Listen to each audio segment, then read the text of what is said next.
Dernière ligne droite pour votre Punchline Week-end sur Europe 1 et sur CNews. Nous sommes ensemble jusqu'à 19h. Jordan Deluxe est notre invité. Qu'est-ce qui va se passer la semaine prochaine sur l'antenne de C8, Jordan ? Eh bien, sur l'antenne de C8 la semaine prochaine, mon émission chez Jordan va s'arrêter. On a tourné la dernière. Alors moi, pour la petite histoire, j'ai appris la décision finale lors de l'émission. Donc ça a évidemment rempli l'émission d'une grande émotion. Et on a terminé tous ensemble. J'ai fait un plateau un peu particulier avec plein de personnalités, des fois qui sont un peu étonnantes, puisqu'il y avait les Balkany qui étaient là. Moi, ça m'amusait parce que je sais qu'il y a beaucoup de gens qui... Mais comme ils avaient été parodiés par Jérôme Commander, ça m'avait beaucoup amusé de les recevoir. J'avais moi-même eu l'occasion d'être parodié par lui, donc récemment sur des épisodes sur Canal+. Donc voilà, on a fait une émission pleine d'émotions où voilà, on est ensemble, on se dit au revoir et surtout on ne comprend pas ce qui se passe parce qu'encore une fois, qu'avons-nous fait ? C'est la vraie question qu'on se pose aussi chez moi, quoi, dans mes équipes, moi, les personnes que je suis obligé de virer parce qu'il n'y a pas d'autre mot. Hein, c'est ce que je vais être obligé de faire. C'est combien de personnes déjà en tout, moi j'ai 4 personnes qui étaient autour de moi, donc elles vont devoir partir. Et puis il y a aussi les personnes qui sont dans les équipes qui travaillent pour Canal, donc qui forcément, comme ne travaillent plus, sont obligés de partir, quoi. Il n'y a pas le choix. C'est des trucs tout con, j'ai envie de dire. Mais l'autre fois, il y avait un taxi qui m'a dit c'est marrant, moi j'étais habitué à venir pour TPMP, je venais vous chercher tout le temps, les chroniqueurs pour TPMP, et on va plus travailler. Je dis voilà, vous êtes une victime encore collatérale de cette histoire. Et la question, c'est qu'est-ce qu'on a fait ? C'est la question qu'on se pose. Donc ce sera la dernière, ce sera jeudi. Il y aura aussi après un prime exceptionnel avec Cyril qui va s'appeler le prime de la vérité. Je pense que Cyril, de toute façon, est très en forme en ce moment, et il a raison parce que il a un espace de liberté sur le groupe qui est très important. Et voilà, je pense que voilà, Gauthier ne me contredira pas, pardon. Mais voilà, on va essayer de faire en sorte de finir une belle semaine. Il y aura Daniel Evenou qui va venir nous faire un petit coucou, enfin plein de personnalités qui vont nous laisser des messages.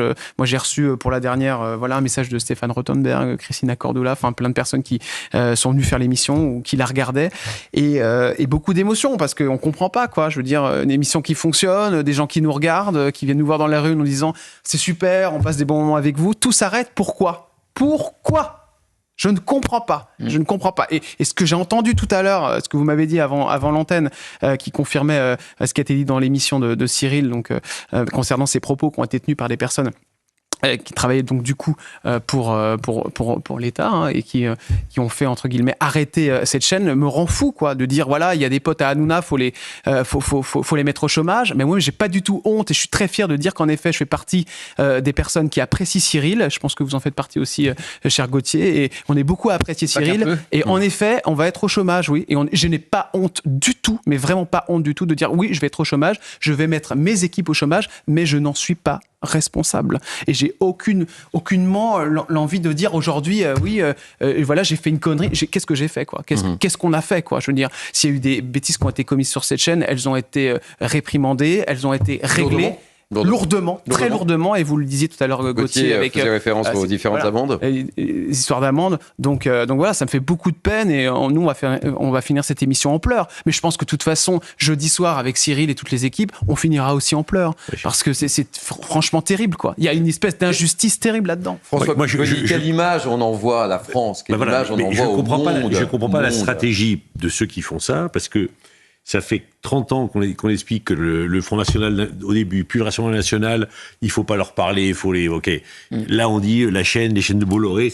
Et plus on fait ça, et plus le RN d'un côté monte, et plus les chaînes de Bolloré sont écoutées. Voilà, je ne fais pas de comparaison, mais c'est la même logique. On essaie d'ostraciser des gens, de les désigner comme étant les mauvaises personnes, et les Français, ils disent, mais non, laissez-nous regarder qui on veut, laissez-nous voter pour qui on veut, et arrêtez, entre guillemets, de nous emmerder. Et donc, plus on les ostracise, et plus ils montent. Donc ceux qui font ça, ils sont même en contradiction avec ce qu'ils veulent vraiment, quoi. Et vous savez quoi ? Aussi bien sur C8 que sur CNews, on parle des problématiques des Français. On parle des informations des Français. Idem sur Europe 1. Et c'est ça qui explique le succès. C'est ça, tout simplement. Moi, régulièrement, on me traite de facho. Je suis pas sûr sur CNews, t'es un facho. C'est les lunettes, ça, bleuté. Oui, sûrement. C'est vrai. Tout ça, parce que je dis ce que je pense. On donne la parole à tout le monde, et vous êtes bien placée, Véronique Jacquier, pour le dire. Oui, tout à fait. Non, mais, sur nos antennes, sur Europe 1, sur CNews, sur C8. Non seulement la parole est libre, et c'est un luxe inouï aujourd'hui par les temps qui courent, quand on réfléchit bien. Et ça, les Français ne s'y trompent pas. mais bien entendu, non seulement les Français ne s'y trompent pas, moi je croise justement des gens dans la rue qui me disent cette chaîne nous fait du bien, vous nous faites du bien, continuez, heureusement que vous êtes là. Vous vous rendez compte où on en est en France quand on entend des gens qui s'autorisent à vous dire ça? Regardez le nombre de sujets où désormais les gens souhaitent témoigner à visage caché parce qu'ils ont peur de représailles, ils ont peur de se faire agresser, ils ont peur de se faire ostraciser. Donc on voit bien qu'il y a une espèce de chape de plomb qui nous tombe dessus, une forme de soviétisation post-communiste, mais enfin qui est tout aussi violente et tout aussi méchante. Et moi, ce qui me semble particulièrement dérangeant, au-delà de tout ce qu'avait dit, et vous parlez avec une justesse incroyable, vous parlez avec votre cœur, avec votre tripes. Jordan Dux, évidemment. Vous savez, moi, je suis pas un mec des médias, je suis un mec de la campagne, Romillet, en Bretagne. Ça nous donne la chair de poule. Mais pourquoi c'est si dérangeant? Parce qu'au-delà de ce débat sur la liberté d'expression, qui ô combien ne devrait d'ailleurs pas être un débat, il y a quand même aussi cette idée qu'on touche à la liberté de conscience. Enfin, on n'est pas obligé de regarder C8 si on n'a pas envie de regarder C8. Il y a une offre à nul autre pareil. Il y a comme une sacrée offre. Il y a une offre vraiment, sincèrement. Les gens sont adultes et responsables. Donc, on touche à la liberté de conscience, de se faire une idée de ce qu'on a le droit d'aimer ou de ne pas aimer, de choisir ou de ne pas choisir. Est-on encore en France quand on n'a plus ce droit-là? Franchement, la question se pose. C'est ce que je disais, quelle image on envoie au monde. Et en plus, quand on voit les révélations que vient de nous faire Gauthier Lebret.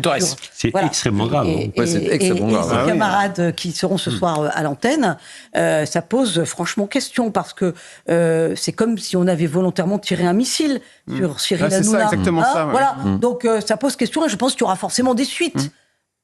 Michel Audouin, ancien préfet. Médiatique, pourquoi pas croire au miracle. Judiciaire, on ne sait rien. On a un peu de mal à comprendre comment on a pu célébrer Charlie Hebdo il y a encore peu de temps, de moins en moins d'ailleurs, pour des caricatures qui pouvaient être offensantes pour les victimes, juste au nom de la liberté d'expression que je défends et que nous défendrons tous, la liberté d'expression qui concerne le droit de caricaturer et aussi, d'une certaine façon, le droit de faire de la télé comme le faisait Cyril Hanouna. Je pense le fait qu'on empêche une partie des médias de fonctionner parce que, au nom, c'est assez difficile, une sorte de morale que personne n'a définie en droit. Le Conseil d'État, d'ailleurs, on parle pas du tout. Il parle que l'ARCOM est un institut indépendant sous condition, et donc ces décisions sont pas contestables. Point. Et ça s'arrête là. Mais on a effectivement, là on touche une liberté qui est quand même une liberté fondamentale. Mais je rappelle quand même que dans la presse écrite, subventionnée par l'État, si vous regardez les titres de la presse écrite et les subventions que touchent les journaux de la presse écrite subventionnés par l'État, vous voyez bien que ça fait quand même longtemps que certains journaux sont considérés comme,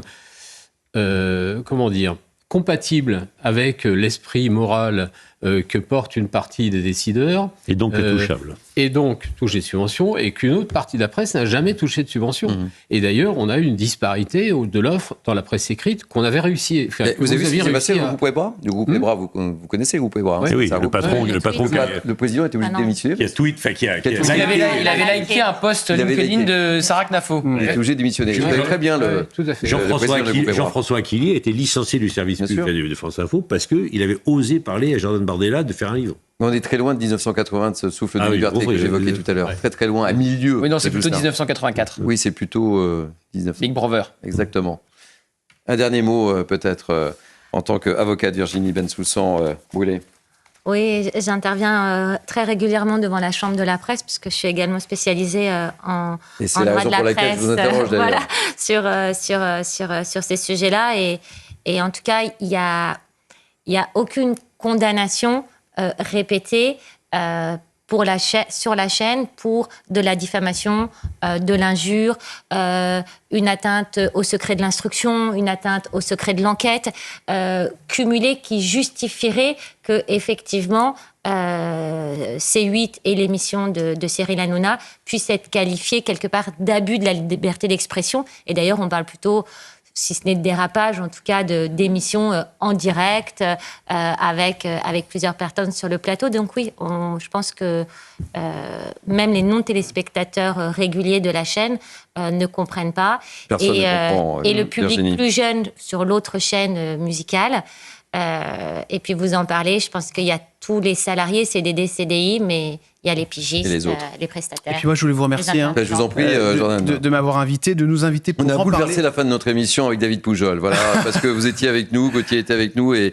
ça nous paraît tellement important, tellement c'est important super de vous sympa. soutenir. Heureusement que le groupe est là, et c'est vraiment ce groupe, c'est une famille, et je tiens à le dire, et je suis heureux de faire partie de cette famille, et j'espère continuer dans cette famille, parce que heureusement que vous nous invitez, parce qu'on n'est pas beaucoup invités dans d'autres émissions de télé. On vous invite et on vous soutient en tous les cas. Merci les amis de m'avoir accompagné pour ces 2 heures.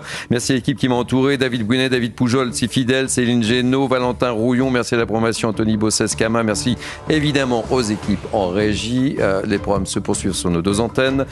Sur Europe 1, c'est Pascal de la Tour du Pin, et sur CNews évidemment, Philippe de Villiers, Elliott Deval et Geoffroy Lejeune. Belle soirée sur nos 2 antennes. Bye bye.